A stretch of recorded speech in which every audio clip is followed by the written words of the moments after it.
말씀은 느헤미야 8장 1절에서 3절 그리고 12절입니다. 원래 1절부터 12절까지 하려고 했어요. 근데 그렇게 읽으면 너무 오래 걸릴 것 같아서 1절, 3절 그리고 12절로 보겠습니다. 네, 성경 있으신 분들은 찾아보시고 없으시면 앞에 보시고 우리 같이 읽겠습니다. 네, 같이 한번 읽겠습니다.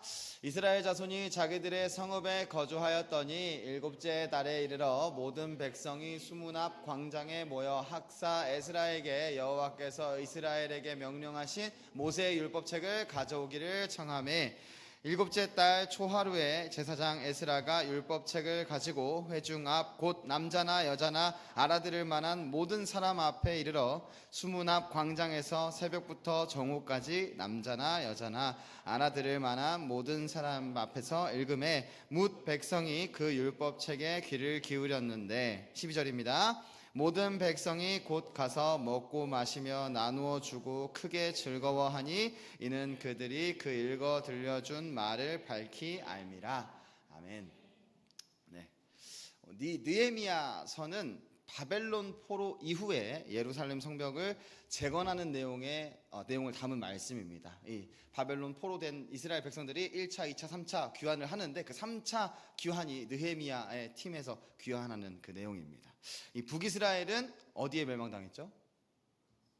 제가 요즘 계속 얘기하고 있기는 한데 아수르. 아수르. 남유다는 바벨론 맞습니다. 이게 멸망당한 상황이었습니다. 그래서 예루살렘이 완전히 무너졌습니다. 예루살렘 성전까지도 완전히 무너졌습니다. 그래서 성전은 불탔고 성벽은 허물어졌으며 백성은 포로로 끌려갑니다. 그때 당시에 아수르는 잔혹한 나라라고 했어요. 바벨론도 쉽지 않았습니다. 그래서 정복한 나라들을 바벨론은 조금 이렇게 포용적인 정책을 펼쳤지만 이 아수르에게 정복당하면은 그 나라가 완전히 진멸됩니다. 다 무너뜨리고 회복 불가능하게 아예 밭에다가 이렇게 재를 뿌려버립니다. 아예 밭도 음식, 야채, 채소 이런 것들을 재배하지 못하도록.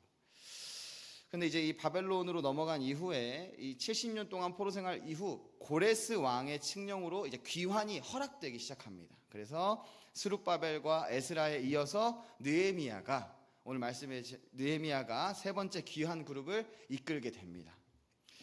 이 느헤미야는 술관원이었어요. 지금은 이 술시종처럼 느껴질 수 있지만 그 당시에 술관원은 굉장히 똑똑하고 그리고 왕과 대화를 할 수 있을 정도의 비위도 잘 맞추고 여러 가지 지식도 능한 사람들이 하는 일이었습니다. 그러한 느헤미야가 이제 예루살렘으로 이제 돌아온 인원들이 성벽을 재건하지도 못하고 그 진멸된 땅에서 음식조차 없고 그러한 어려운 공간에서 살아가고 있다는 것을 듣고 왕에게 이야기를 한 후에 그도 같이 돌아오게 됩니다. 왕의 허락을 받아서 귀환하게 되고 그리고 그 귀환 후에 내 외부의 방해와 위협 속에 백성을 이끌면서 52일 만에 성벽을 재건하게 돼요. 여러분들 이게 52일 만에 성벽을 재건하게 됐다 그래서 이 예루살렘 이스라엘 이 성벽이 굉장히 얇았나 혹은 짧았나 생각할 수 있습니다. 근데 그게 아니라 무너졌던 성벽이라서 이 기초가 있는 틀에다 위에다 이렇게 쌓는 거예요. 그래서 52일 만에 가능하긴 했는데 문제는 방해가 너무 심했어요. 그래서 원래는 자신들 스스로 이것을 지을 수 없다라고 생각을 했는데 그럼에도 불구하고 계속 지어나가면서 50일 만에 완공합니다. 이게 하나님의 역사하심이었어요. 하나님께서 이 이스라엘 백성들이 회복될 거야 라고 하는 그 예언이 이루어지겠구나 하는 순간입니다. 그래서 드디어 성벽이 완성됐어. 여러분들 이런 말 좀 미안하지만 갑자기 우리가 여기 다 같이 여기서 산다고 쳐요. 근데 무너졌습니다. 그래서 이제 왜 벽을 세웠어요? 그럼 그 다음에 뭐 지을 겁니까? 여러분들 외벽만 있어서 잘 곳, 먹을 곳, 입을 곳 아무것도 없습니다. 그럼 일단 이것부터 준비해야 되겠죠? 근데 이스라엘 백성은 성벽을 쌓자마자 바로 무엇을 했느냐? 학자 에스라에게 모세의 율법책을 좀 갖고 오라 이야기를 합니다. 이스라엘은 자신들이 포로 생활을 하는 그 기간 동안 굉장히 많은 생각을 했을 거예요. 우리 이스라엘, 우리 유다는 원래 잘 살았는데 하나님의 선택받은 민족으로서 힘과 능력이 없어도 강한 민족이었는데 왜 이렇게 됐느냐? 우리는 하나님의 선택받은 민족인데 왜 이렇게 됐는가? 그렇게 나온 결과로서 하나님의 말씀을 다시 찾게 된 겁니다. 이 성벽을 쌓았다고 이스라엘이 다시 회복될 거라는 것이 아니라 우리가 회복해야 되는 것은 우리의 정체성이구나. 내가 하나님 나라 백성이면 하나님 나라 백성답게 하나님의 말씀을 기준으로 살아가야 하는구나를 생각하고 기억하고 이 에스라를 통해서, 에스라가 학자였거든요. 그래서 모세 오경, 모세의 율법이라고 합니다. 그것을 갖고 오라고 합니다. 우리가 어떻게 시작됐는지, 어떠한 말씀을 기준으로 살아가야 하는지, 그리고 앞으로 어떻게 될 것인지까지 나와 있는 그것을 다시 가져오라고 합니다. 그게 오늘 느헤미야 8장 1절에서 3절까지의 말씀입니다. 여러분, 우리로 적용을 하자면 우리도 마찬가지입니다. 우리 구원받았습니다. 우리 예수 그리스도를 통하여 구원받았어요. 우리는 다시 귀환, 포로 되었다가, 원래는 아담과 하와, 그리고 아담과 하와뿐만이 아니더라도 여러분 가끔 이 아담과 하와의 원죄로, 여러분들 이것도 맞거든요. 근데 여러분들이 아담과 하와의 원죄가 없어도 기본적으로 하나님 앞에서 계속 죄를 지을 수밖에 없습니다. 동의가 안 되시면 나중에 저랑 개인 면담 한 번만 해보시면 바로 알려드릴 수 있습니다. 네. 웃기려고 한 말이었습니다. 네. 근데 여러분들 나중에 웃지 마세요. 저 헷갈립니다. 네. 그러한 우리의 연약함을 구원하신, 근데 원래 우리가 에덴 동산에서 사는 존재였지만 이 죄로 인해서 사망의 권세 안에 들어가게 됩니다. 여러분들, 우리는 사망의 죄에 포로된 백성들이었어요. 그래서 우리에게 맞닥뜨리게 되는 결과는 처참한 지옥 혹은 사망. 여러분들, 지옥과 사망을 그냥 불타는 지옥만 생각할 수 있는데 모든 고통의 집약체인 곳이 지옥이라고 합니다. 지옥의 모습은 우리가 아무도 알 수 없습니다. 그러나 어느 곳보다 가장 고통스러운 게 지옥인 거예요. 여러분들, 근데 그러한 곳에서, 포로된 곳에서 벗어날 수 있게 해주신 게 예수 그리스도의 십자가 사역입니다. 그래서 우리는 무엇을 바라보게 됩니까? 예수 믿기만 하면 구원을 얻고 천국을, 다시 에덴 동산을 바라볼 수 있게 되는 겁니다. 여러분, 그렇게 끝이 아니라 여러분들, 하나님께서 여러분들 선택해서 구원하신 거예요. 여러분들, 이게 진짜 중요해요. 선택해서 구원하셨다는 것은 여러분들을 끝까지 사랑하시겠다는 말입니다. 그 선택하심으로 구원 얻은 백성들을 어떻게 인도하시느냐? 다시 공동체로 인도하십니다. 여러분들, 에덴 동산에서 아담과 하와는 공동체였습니다. 둘이 같이. 하나님께서 아담 혼자 있는 것이 안쓰러워 여기시며 하와를 창조하셨습니다. 우리에게도 마찬가지입니다. 각자 선택받은 존재들로서 구원하셨는데 그 존재들을 그냥 혼자서 두시는 것이 아니라 이 공동체 안으로 모으셨습니다. 여러분들, 그렇게 회복된 공동체를 뭐라고 합니까? 뭐라고 할까요? 맞아요. 교회입니다. 여러분들, 그게 우리가 함께하는 교회 공동체입니다. 여러분들, 교회는 무엇입니까? 다시 한번 물어볼게요. 교회, 우리가 이렇게 모인 공동체가 교회라고 그랬어요. 여러분들, 교회를 생각할 때 뭘 생각해요? 보통은 건물을 생각합니다. 그러나 여러분들, 우리는 공동체가 교회입니다. 우리는 보편적인 교회를 믿는 존재들입니다. 여러분들, 교회를 믿는다는 말이 좀 이상하게 느껴질 수 있는데, 여러분들, 건물이 사라지면 우리 꿈과 사랑의 교회가 사라지나요? 아닙니다. 건물이 사라지고 다른 건물로 우리가 이전을 한다고 하더라도 같이 옮겨갈 때, 공동체가 함께할 때 우리는 계속 함께하는 교회로 남아 있습니다.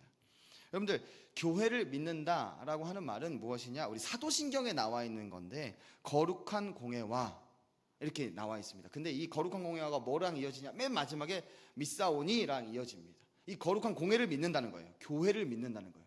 거룩한, 원래 이 거룩한은 누구에게만 붙는 말입니까? 하나님에게만 붙는 단어입니다.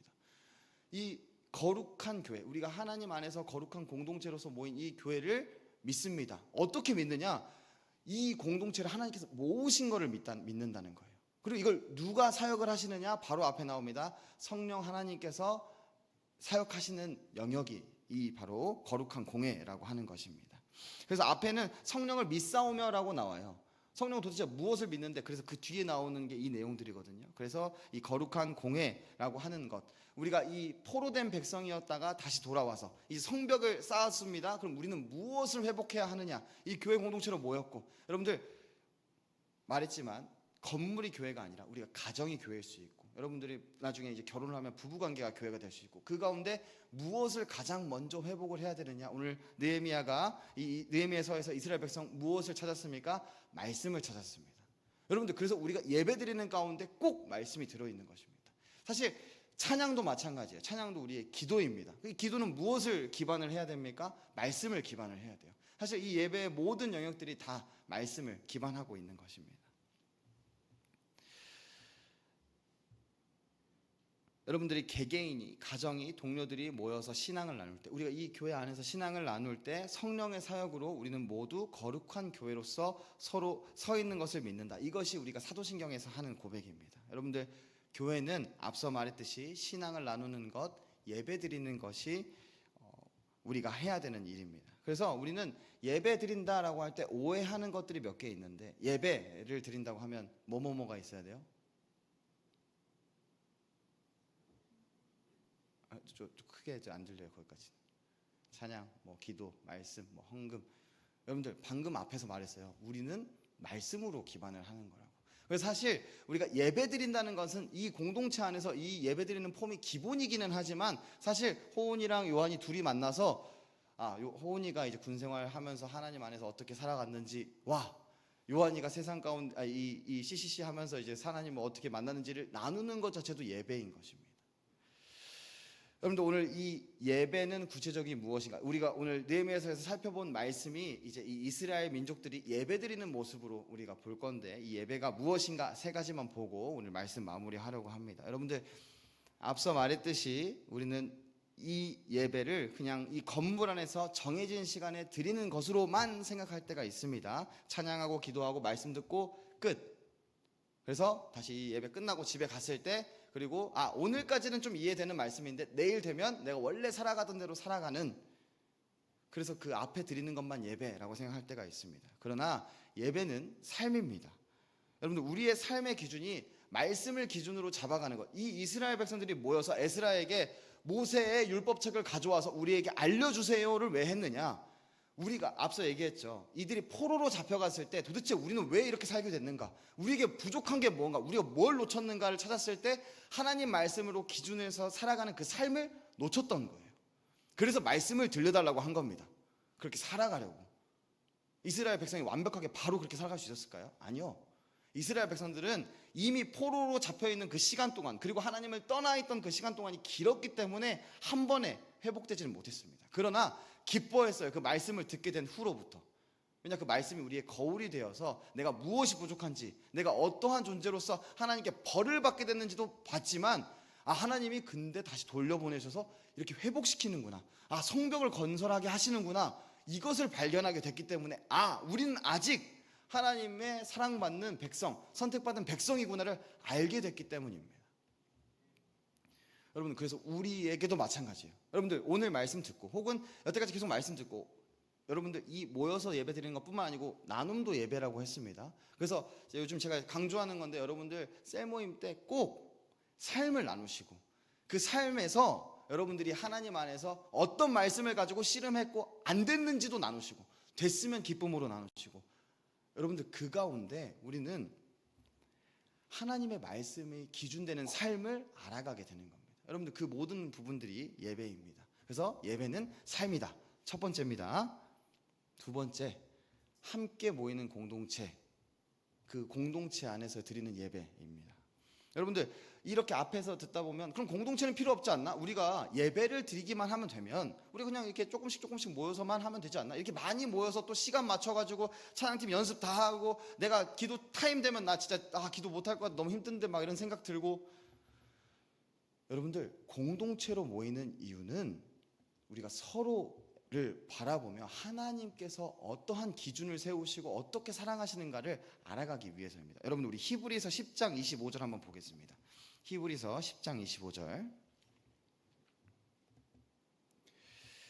제가 읽겠습니다. 모이기를 패하는 어떤 사람들의 습관과 같이 하지 말고 오직 권하여 그날이 가까움을 볼수록 더욱 그리하자.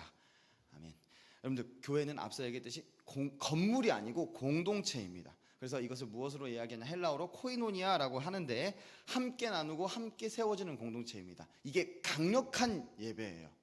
개인으로 조금씩 소소하게 모여서 예배 드리는 것도 예배는 분명하지만, 삶으로 드리는 예배도 분명하지만, 여러분들 그 가운데 해결이 안 될 때가 있습니다. 그 가운데 모이게 되는 거예요.